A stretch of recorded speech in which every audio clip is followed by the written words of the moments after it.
Good morning and welcome to today's verse. Today's verse comes to us from the Gospel of St. John, John chapter 1, verse 5, and I will read it.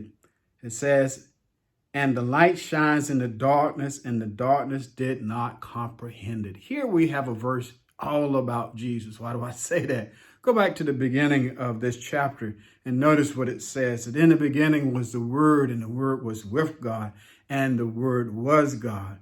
For he was in the beginning with God, and all things was made through him, and without him, nothing that was made was made. Now notice what it says in verse number 4.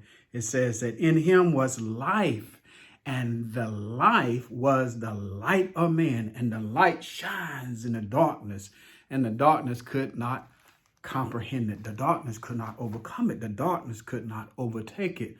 Don't you know that in a spiritual sense, is that darkness has been introduced into this world. We live in a world of darkness because of sin, but Jesus is that light that breaks through the darkness.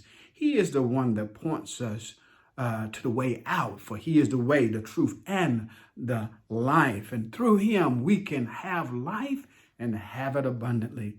In a very physical sense, when I think about light and darkness, when they line up with one another, and the power that light, just a little bit of light, has over darkness, my mind takes me back to times in the military when we were on tactical operations at night, and we would exercise light and noise discipline. That is, that we would be quiet, no noise, radio silence, no noise whatsoever, and we would not use any light at night. We would move about in the darkness at night, no light whatsoever. I mean, if somebody were to light a cigarette, don't you know that a lit cigarette can be seen for miles and miles away, and therefore you'll give away your position and the enemy would have the advantage.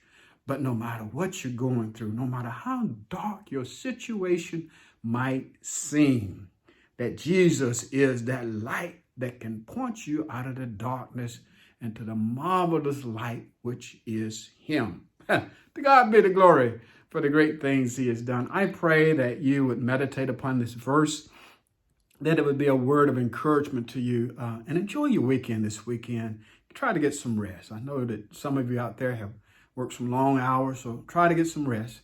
But then on Sunday, on tomorrow, make sure that you enter into corporate worship somewhere, however you might do that. Enter into worship and then depart to serve. And then we'll see you right back here on Monday morning, God's willing, on today's verse. Amen.